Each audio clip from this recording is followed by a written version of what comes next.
Good morning students. आज हम BA third year subject geography विषय के अंतर्गत विश्व का प्रादेशिक अध्ययन और भारत का भूगोल नामक किताबों के बारे में अध्ययन करेंगे। तो इसमें सबसे पहले आज हम भारत का भूगोल, जो कि हमारे बीए थर्ड ईयर की सेकंड बुक है आपकी भूगोल विषय की, उसका अध्ययन करेंगे। इसके अंतर्गत जो टॉपिक आपका है आज जो हमने लिया है वो लिया है मृदा। तो मृदा का अध्ययन हम आज करेंगे, ठीक है। तो सबसे पहले हम जानते हैं कि मृदा की परिभाषा क्या होती है, कि मृदा किसे कहते हैं, इसका निर्माण कैसे होता है, इसके शैल स्तर क्या होते हैं, या इसकी परतों का निर्माण किस प्रकार से होता है, उसका अध्ययन हम आज इसमें करें, ठीक है। तो सबसे पहले हम इसकी परिभाषा जानते हैं कि परिभाषा क्या होती है। तो मृदा की जो परिभाषा है उसकी बात करेंगे हम। सबसे पहले मृदा परिभाषा।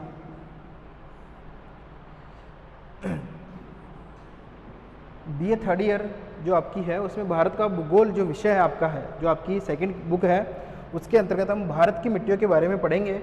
लेकिन भारत की मिट्टियों के बारे में पढ़ने से पहले हम ये जानेंगे कि मृदा की परिभाषा क्या है, उसका स्वरूप किस प्रकार से बनता है, उसकी परतें किस प्रकार से बनती हैं, और उसके लिए निर्माणकारी जो कारक होते हैं वो किस प्रकार से हमारे लिए जिम्मेदार होते हैं मृदा बनाने के लिए, ठीक है। तो सबसे पहले हम बात करते हैं मृदा परिभाषा की। तो देखिए परिभाषा लिखते हैं यहाँ पे।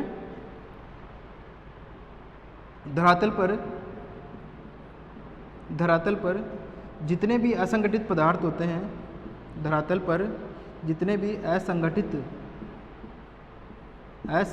पदार्थ होते हैं, असंगठित पदार्थ जो होते हैं जैसे कि मूल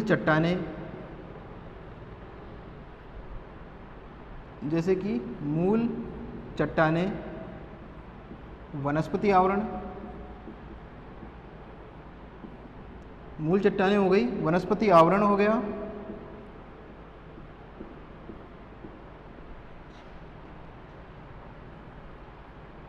जीवाश्म हो गए, जीवाश्म अवशेष,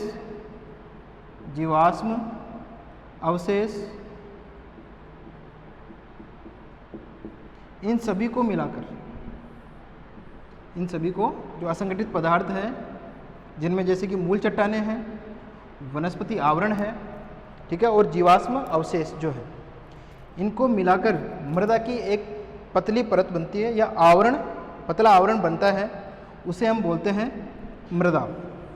क्या बोलते हैं? मृदा बोलते हैं। मिट्टी जो आवरण होता है, ठीक है। तो हमारी परिभाषा क्या हुई, मृदा की परिभाषा क्या हुई कि धरातल पर जितने भी असंगठित पदार्थ होते हैं जैसे मूल चट्टानें या जो चट्टानी अवशेष हैं वो वनस्पति आवरण हो गया, आपका जीवाश्म अवशेष हो गया, ये सभी के सभी जो आवरण हैं एक पतली परत के रूप में विद्यमान होते हैं, एक पतली परत के रूप में विद्यमान होते हैं, और इस आवरण को ही हम मृदा के नाम से जानते हैं या मृदा के नाम से उसको जाना जाता है। बात करते हैं कि मृदा का निर्माण कैसे होता है। मृदा का निर्माण कैसे होता है, निर्माण से पहले हम परिभाषा जो विद्वानों के अनुसार दी गई है उसकी बात कर लेते हैं। भूगोल के एक प्रसिद्ध भूगोलवेत्ता हैं अपने बेनेट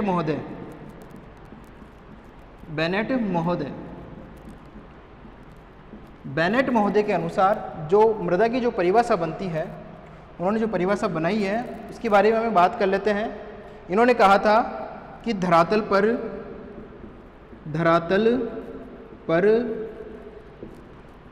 जो भी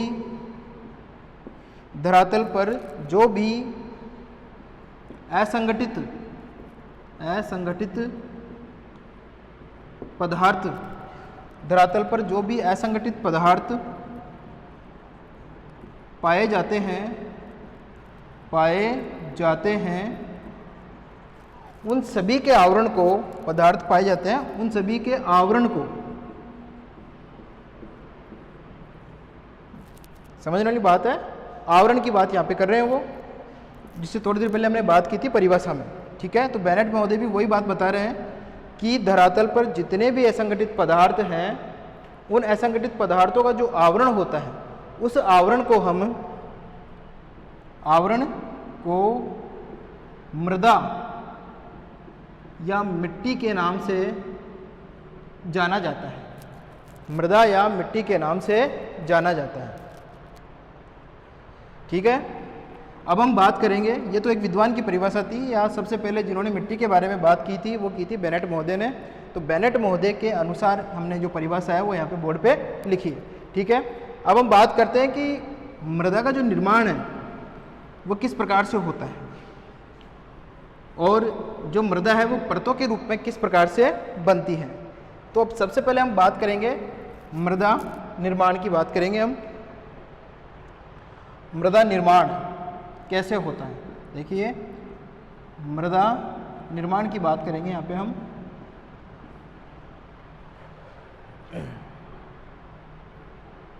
मृदा का जो निर्माण है वो अपक्षय जो क्रियाएं होती हैं, अपक्षय क्रियाओं के माध्यम से, अपक्षय, ध्यान से सुनने की बात है, अपक्षय क्रियाओं के माध्यम से जो हमारी मृदा है उसका निर्माण होता है।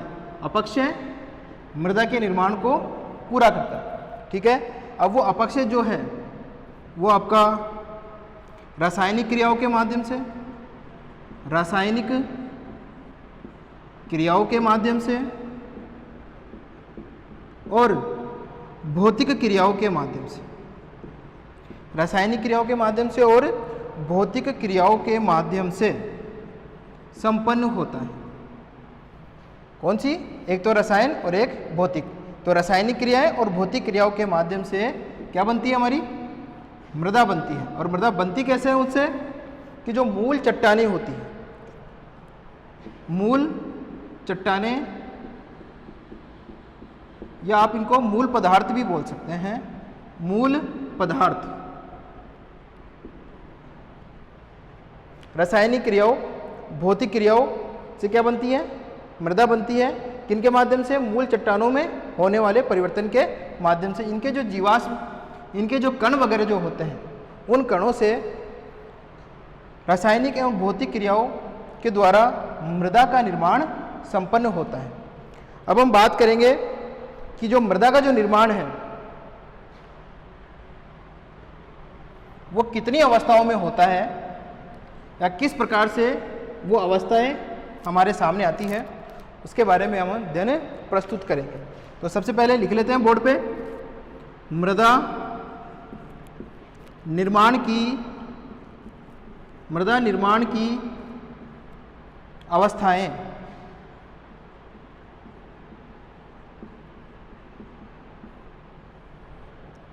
ध्यान से सुनने की बात है आपको, ये ध्यान से सोचने की और समझने के लिए आपको इसको पढ़ना पड़ेगा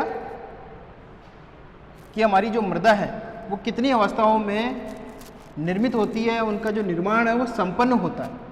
ठीक है, तो लिख लेते हैं बोर्ड पे, ताकि आप लिखना चाहो तो लिख सकते हो साथ में ही। मृदा निर्माण की जो अवस्था है वो दो प्रकार से संपन्न होती है, उसको हम बोलते हैं प्राथमिक अवस्था। प्राथमिक अवस्था, पहली जो अवस्था है उसको बोलते हैं हम प्राथमिक अवस्था। ठीक है, और जो दूसरी है उसे हम बोलते हैं द्वितीय अवस्था। द्वितीय अवस्था, थोड़ा सा ये थ है, आप ध्यान लगा के थोड़ा सा देख लेना, क्योंकि थ लिखने में थोड़ी सी मेरे को थोड़ी दिक्कत आती है, लेकिन समझ में आ जाएगा आपको। ठीक है, प्राथमिक अवस्था और द्वितीय अवस्था जो हमारी है उसमें हमारी मृदा का निर्माण होता है। अब हम बात करते हैं कि प्राथमिक अवस्था में मृदा का निर्माण कैसे होता है। तो सबसे हम लिख लेते हैं यहाँ पे बोर्ड पे, ताकि आप खुद भी लिख सको इसको और समझ भी सको। जो प्राथमिक अवस्था होती है उसे हम अपक्षय क्रिया भी कहते हैं। क्या कहते हैं? अपक्षय क्रिया। क्योंकि इसके अंतर्गत मृदा का जो निर्माण है, मृदा का निर्माण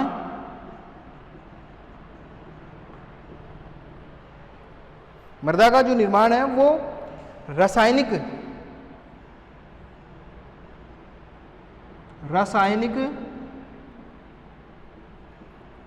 एवं भौतिक क्रियाओं के माध्यम से होता है या संपन्न होता है, रासायनिक क्रियाओं के माध्यम से और भौतिक क्रियाओं के माध्यम से, जिन्हें हम रासायनिक अपक्षय और भौतिक अपक्षय के नाम से भी जानते हैं। ठीक है, रासायनिक अपक्षय और भौतिक अपक्षय होता किसमें है? ये होता है आपकी जो मूल चट्टानें या मूल पदार्थ होते हैं, या जितने भी आपके जीव अवशेष वगैरह जो है वो होते हैं, उनमें ये क्रियाएं संपन्न होती है, और उन क्रियाओं के संपन्न होने के पश्चात ही उन मूल पदार्थों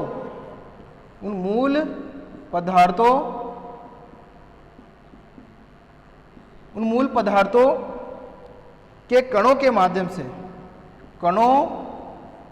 माध्यम से मृदा का निर्माण हमें देखने को मिलता है। ये तो हो गई हमारी प्राथमिक अवस्था। तो प्राथमिक अवस्था में अपक्षय क्रिया संपन्न होती है, जो कि आपके मृदा निर्माण को प्रभावित करती है, मृदा निर्माण को करती है पूरा। और किनके माध्यम से करती है? रासायनिक क्रियाओं के माध्यम से और भौतिक क्रियाओं के माध्यम से। ठीक है, उसके बाद में हम दूसरी अवस्था की बात करेंगे, जिसे हम द्वितीयक अवस्था के नाम से जानते हैं। एक बार मैं इसको मिटा लेता हूँ, क्योंकि बोर्ड पे धीरे धीरे ये भर जाता है, लिखते लिखते तो जगह थोड़ी कम पड़ने लग जाती है। ठीक है, तो हम दूसरी अवस्था की बात करते हैं अभी, मृदा निर्माण की दूसरी अवस्था, द्वितीय अवस्था।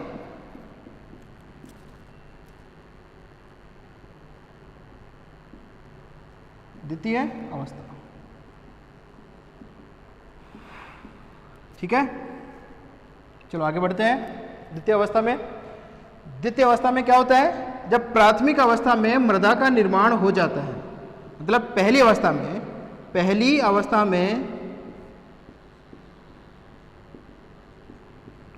में जब मृदा का निर्माण हो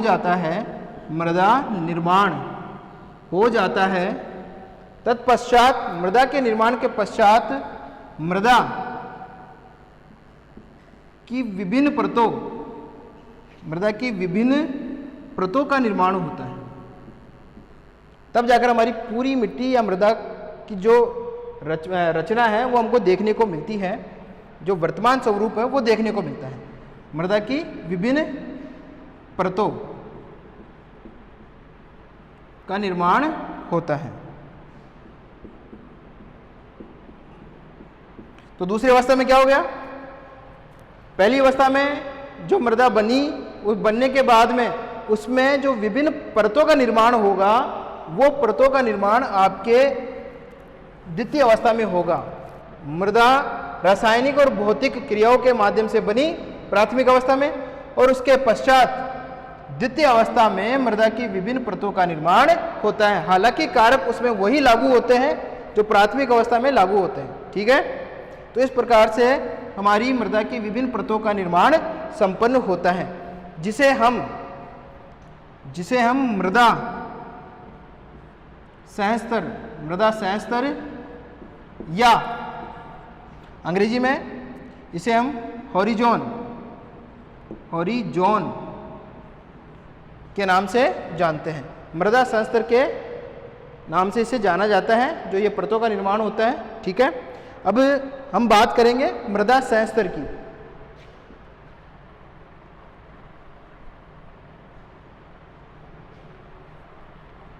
प्राथमिक अवस्था और द्वितीय अवस्था हमारी पूरी हो गई कि मृदा का निर्माण इसमें होता कैसे है, आपको पता भी है। ठीक है, अब हम बात करते हैं मृदा सहस्तर की।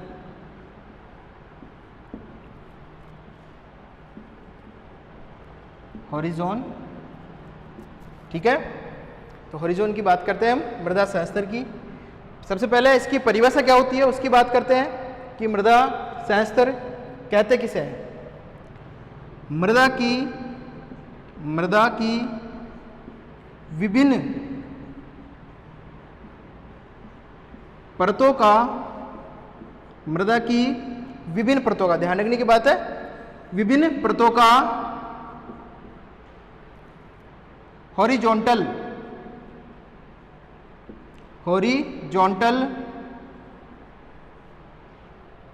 आवरण, हॉरिजॉन्टल आवरण एक के बाद एक लेयर के रूप में होती है, पहली, दूसरी, तीसरी, चौथी और पांचवी, ऐसे लेयर के बारे में। ठीक है, तो हॉरिजॉन्टल जो होती है मतलब नीचे से ऊपर की तरफ। ठीक है, इस हॉरिजॉन्टल आवरण को हम मृदा सहस्तर या हॉरिजॉन के नाम से जानते हैं। ठीक है, अब हम बात करेंगे कि मृदा सहस्तर होता क्या है तथा इसकी परतें किस प्रकार की होती हैं, या इन परतों को या इस मृदा सहस्तर को कितनी परतों में बांटा गया है, इसके बारे में अध्ययन करें। ठीक है, तो इसको नीचे वाले को मिटा देते हैं। एक बार इसको पूरे को मिटा देते हैं ताकि हमारे पास में ज़्यादा जगह कवर हो जाए। तो अब हम सबसे पहले बात करते हैं मृदा सहस्तर की। ठीक है,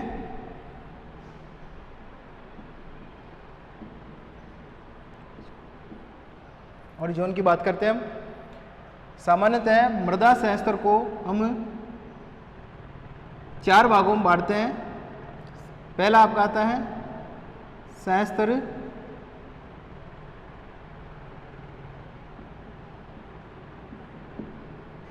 कै,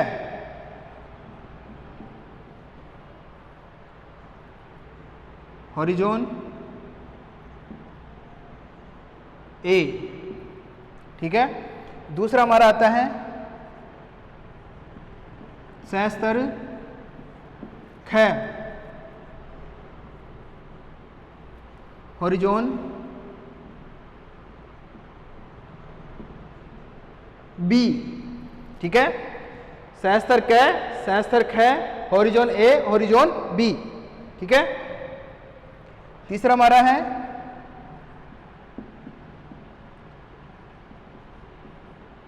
सहस्तर ग, इसे भी लिख लेते हैं साथ में, हॉरिजॉन सी। और चौथा और अंतिम हमारा जो सहस्तर इसका है मृदा का, उसे हम बोलते हैं सहस्तर घ, घ से घड़ी वाला। ठीक है, और हॉरिजॉन डी, हॉरिजॉन डी के नाम से इसको हम प्रदर्शित करते हैं। कोष्टक लगा लेते हैं एक बार ताकि दिक्कत नहीं है। ठीक है, अब हम इनके बारे में विस्तार पूर्वक बात करेंगे। तो इसके लिए पहले हम एक बार इसका थोड़ा सा एक चित्र बना लेते हैं मृदा सहस्तर का, ताकि उसमें आपको और अच्छी तरीके से समझ में आ जाए। ठीक है,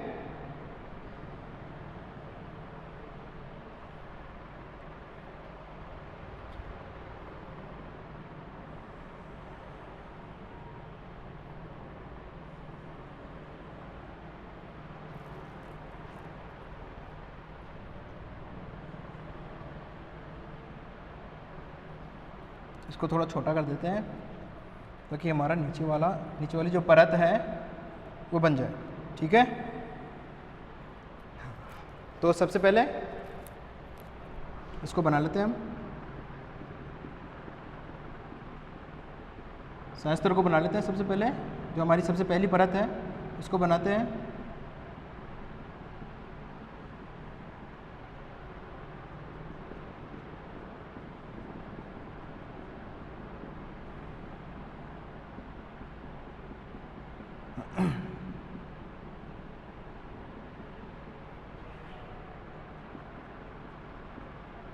जिस प्रकार से हम मेहनत कर रहे हैं उसी प्रकार से आपको मेहनत करनी पड़ेगी घर पे।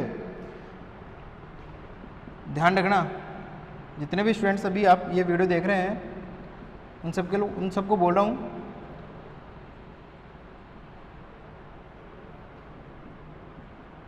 ठीक है। और सेकेंड ईयर में भी मैंने आपको पढ़ाया था, इसको मृदा सहस्त्र को मैंने पढ़ाया था आपको, तो आपके और अच्छी तरीके से समझ में आ जाएगा, ये ऐसी बात नहीं है। सेकेंड ईयर में भी आपका टॉपिक चलता है इसका।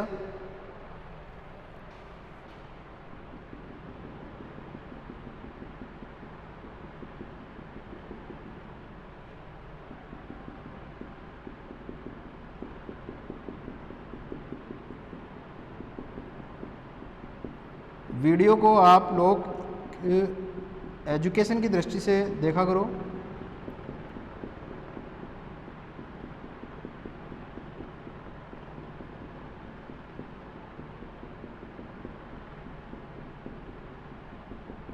आने वाले समय में आपको हो सकता है और अधिक ऑनलाइन क्लासेज वगैरह पढ़नी पड़े।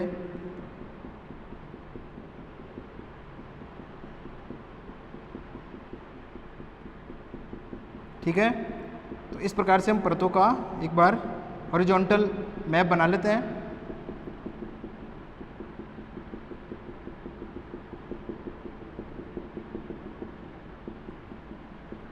इससे आपको समझने में थोड़ी आसानी होगी। ठीक है, इसको हम लिख देते हैं यहाँ पे।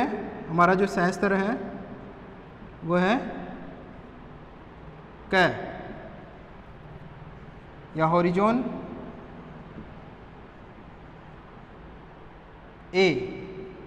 ठीक है, दूसरा जो हमारा है उसको लिख लेते हैं सहस्त्र ख हॉरिजॉन बी। ठीक है, और तीसरा बना लेते हैं एक बार।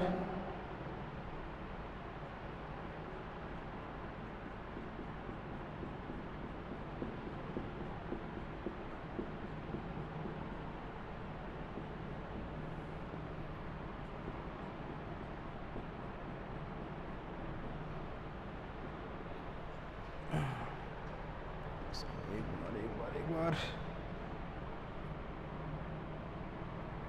इसको हम डॉट के माध्यम से प्रदर्शित कर देते हैं, बड़े डॉट्स।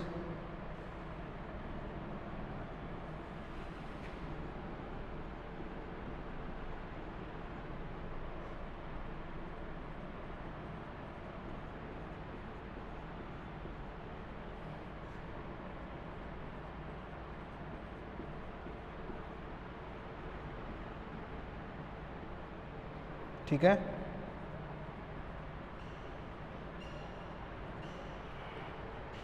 इसको हम प्रदर्शित कर देते हैं सहस्त्र ग से और हॉरिजॉन हॉरिजॉन सी से। और अंतिम हमारा तो आता है, उसको हम प्रदर्शित कर देते हैं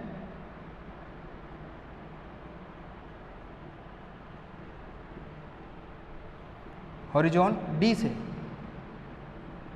या सहस्त्र घ से घड़ी वाला। ये घ की बात नहीं कर रहे हम, घ की बात कर रहे हैं। ठीक है, तो इसको लिख देते हैं हम यहाँ पे सहस्त्र घ या हॉरिजॉन डी। ठीक है, अब देख लेते हैं इसमें सबसे पहले ये जो हमारा सहस्त्र क्या होता है, इसमें हमको वनस्पति के जो आवरण है,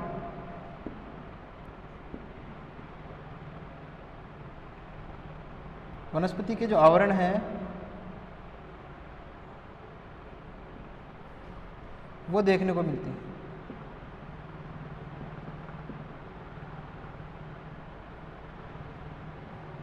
वनस्पति के जो आवरण है वो देखने को मिलती है, इसको हम बोलते हैं वनस्पति आवरण।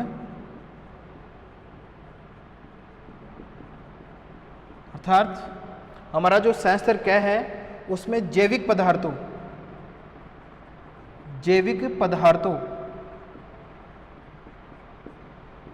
की प्रचुरता देखने को मिलती है। सर्वाधिक अगर जैविक पदार्थ किसी परत में देखने को मिलते हैं, किसी भी परत में देखने को मिलते हैं, तो आपकी सहस्त्र क है जिसमें देखने को मिलती है, या हॉरिजॉन ए है जिसमें देखने को मिलते हैं। इसमें विभिन्न प्रकार के वनस्पति आवरण हमको देखने को मिलते हैं। घास वगैरह हो गई, विभिन्न प्रकार की घासें हो गई, छोटी मोटी झाड़ियाँ वगैरह हो गई, वो देखने को मिलते हैं। इसलिए इसमें जैविक पदार्थों की प्रचुरता होती है। ठीक है, और इसमें जो मिट्टी के जो कण होते हैं वो बारीक होते हैं, बारीक कण वाली मिट्टी। ठीक है, उसके बाद में जो दूसरी परत हमारी आती है जिसको हम सहस्त्र क के नाम से जानते हैं, इसे हम हॉरिजॉन बी भी कहते हैं, ठीक है। इसके अंतर्गत बालू मिट्टी, बालू चीका मिट्टी देखने को मिलती है। इसमें भी वनस्पति आवरण देखने को मिलते हैं, लेकिन उतनी मात्रा में देखने को नहीं मिलते हैं जितनी मात्रा में हमें संस्तर क में देखने को मिलते हैं, ठीक है। तो इसके अंतर्गत हमारा जैविक अवशेष तो देखने को मिलेंगे, लेकिन बालू और चीका मतलब और भी बारीक, बहुत बारीक कणों वाली मिट्टी इसमें देखने को मिलेगी। तीसरी जो परत है, वो परत जो होती है वो होती है आपकी आधारी चट्टानों से युक्त, जिसमें आधारी चट्टानें होती हैं जो मृदा निर्माण को प्रभावित करती है, ठीक है। और इसमें जैविक तत्वों की कमी देखने को मिलती है। इसके बाद में जो संस्तर ग होता है, इसमें भी जैविक पदार्थों की कमी देखने को मिलती है। इसमें जो है वो मूल चट्टानें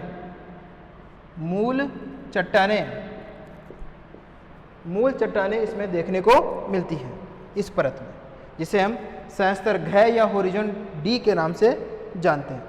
अब हम बात कर लेते हैं कि हॉरिजॉन क या ए जो है उसका निर्माण कैसे होता है, ठीक है। तो सबसे पहले हम इसके बारे में देखते हैं।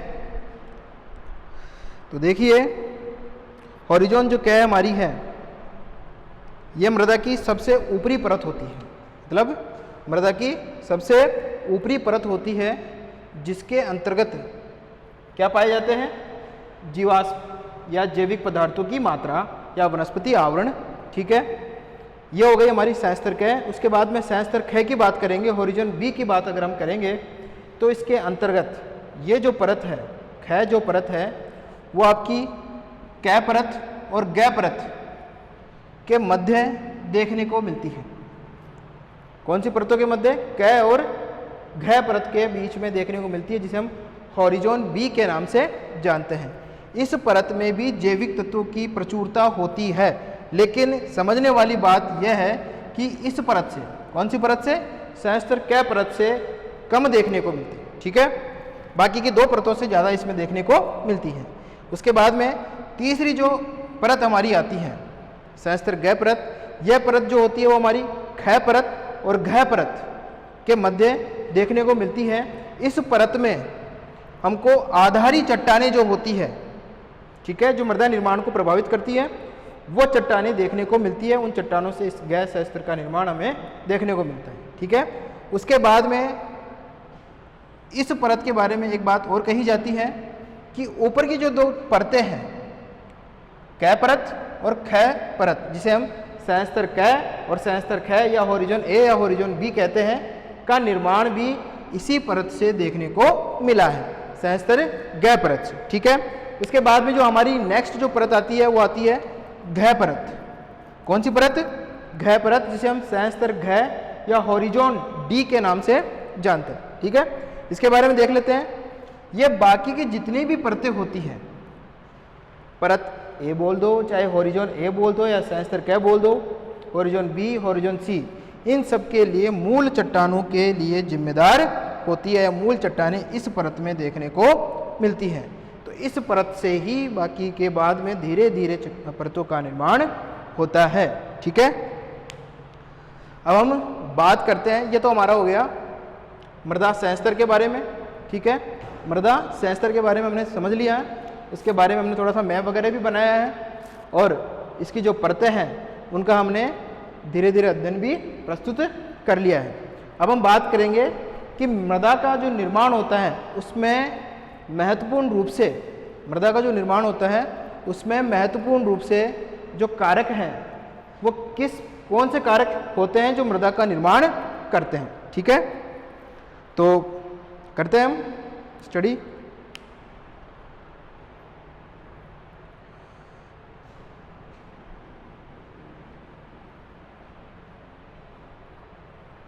तो इसको मिटा देता हूं एक बार।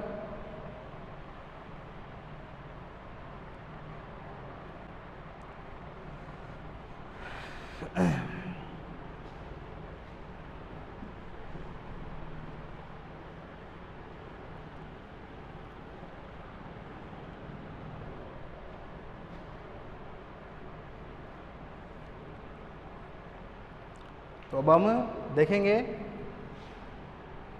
हॉरिजॉन के बारे में ही पढ़ेंगे, लेकिन हम देखेंगे मृदा निर्माणकारी कारकों के बारे में पढ़ेंगे।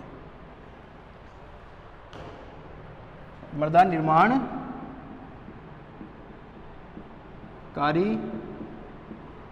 कारक।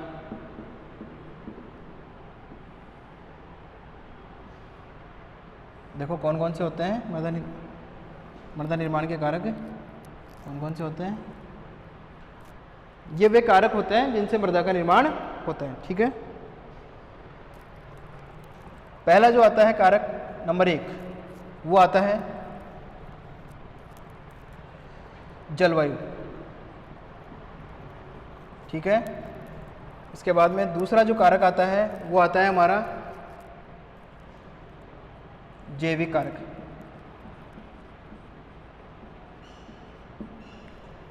तीसरा हमारा कारक आता है इसमें, वो आता है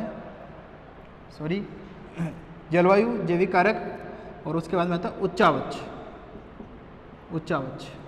ठीक है, एक बार देख लेते हैं इसको। पहला जलवायु हो गया, उसके बाद में जैविक कारक हो गया, उच्चावच आ गया। ठीक है, और समय काल या समय अवधि को भी इसमें हम शामिल कर सकते हैं।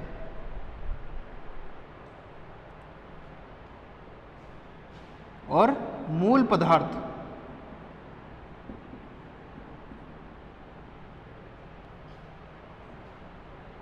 मूल पदार्थ के अलावा एक और होता है हमारा, उसको वो हम बोलते हैं समय काल। क्या बोलते हैं? समय काल या कालिक क्रम। ठीक है, सबसे पहले नंबरिंग को हटा देते हैं एक बार। ठीक है, सबसे पहले अगर हम बात करते हैं तो हम बात करते हैं सबसे पहले मूल पदार्थ की बात करते हैं हम यहाँ पे। ठीक है, मूल पदार्थ जो कारक हैं मृदा निर्माण का, पहला नंबर 1 डाल देते हैं मूल पदार्थ। मूल पदार्थ के अंतर्गत अगर हम बात करेंगे तो मूल चट्टानें, वनस्पति अवशेष,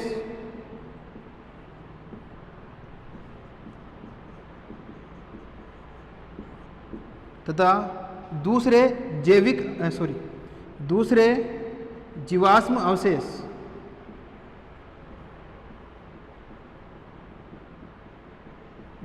अवशेष देखने को मिलते हैं। अब ये मूल पदार्थ, मूल चट्टानें, दो बार हो गया वनस्पति और जीवाश्म अवशेष,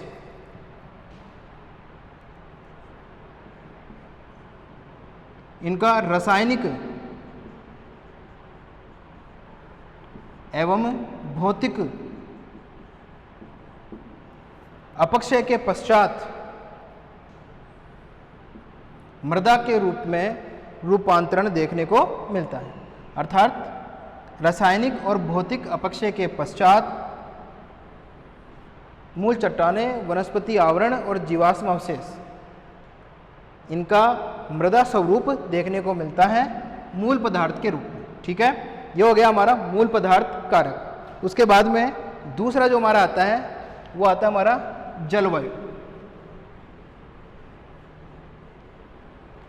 जलवायु की बात करते हैं सबसे पहले, मूल पदार्थ के बाद में जलवायु। मृदा निर्माण में दूसरा प्रमुख कारक जो है वो जलवायु आती है। जलवायु में तापमान, वर्षा,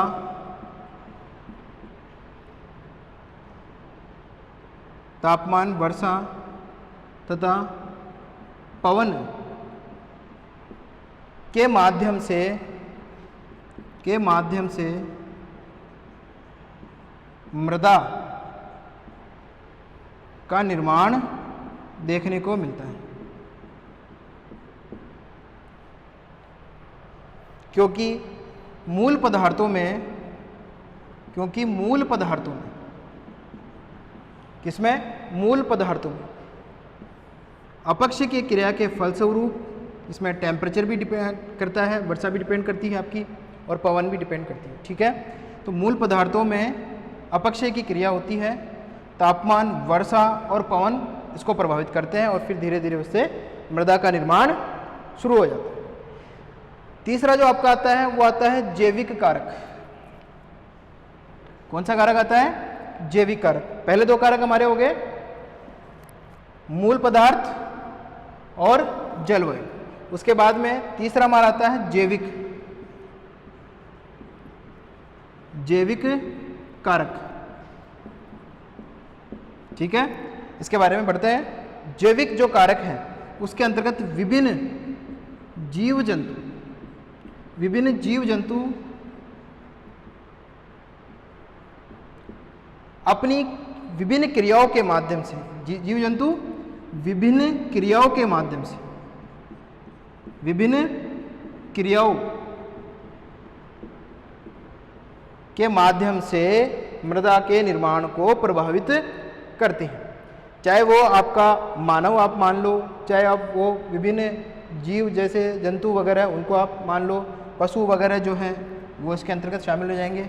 जैसे कि मानव हो गया, पशु हो गया, तथा दूसरे जीव जो है वो मृदा के निर्माण को प्रभावित करते हैं। ठीक है, तो जैविक कारक किस प्रकार से हो गया? जीव जंतुओं के कारण मृदा निर्माण हो गया इनकी क्रियाओं के द्वारा। चौथा जो हमारा आता है वो आता है उच्चावच। उच्चावच की बात करेंगे हम यहाँ पे। चौथा टॉपिक हमारा है उच्चावच। ठीक है, उच्चावच की बात करेंगे। मृदा निर्माण को उच्चावच भी सर्वाधिक प्रभावित करता है। कैसे करता है देखिए, उच्चावच के अंतर्गत हम ढाल, पर्वत, पठार, मैदान,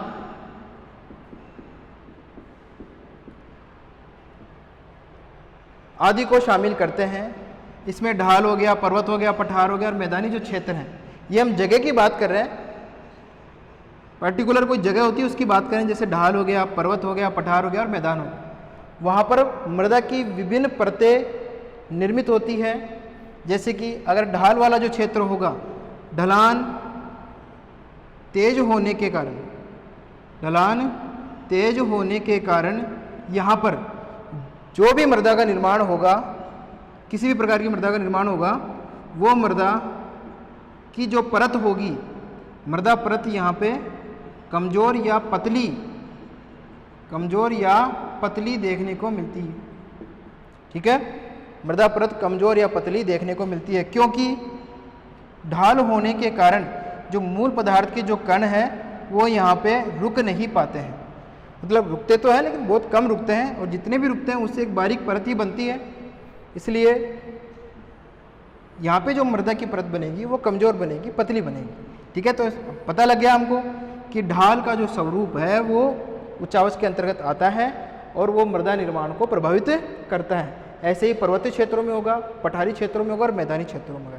इसीलिए मैदानी क्षेत्रों में सर्वाधिक मोटी परत देखने को मिलती है मिट्टियों की।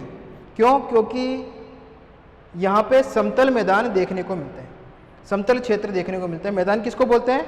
जो समतल भाग हो, धरती का समतल भाग हो, वहाँ पे हम उस क्षेत्र को मैदानी भाग कहते हैं, जहाँ पे मिट्टी आके बहकर आकर रुकती है और फिर वहाँ पे एक मृदा का निर्माण करती है। जैसे कि अपने भारत की बात करें तो उत्तर का विशाल मैदान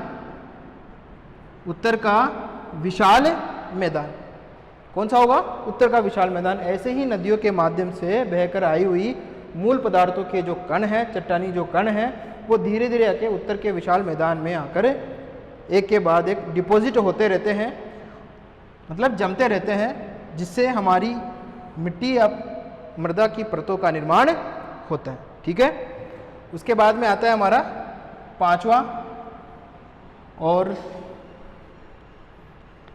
आज का हमारा इस टॉपिक का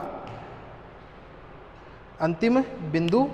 इसके बाद में हम आगे का जो अध्ययन है वो कल पूरा करेंगे, ठीक है। लेकिन उससे पहले हम एक बार समय काल जो हमारा है, समय काल,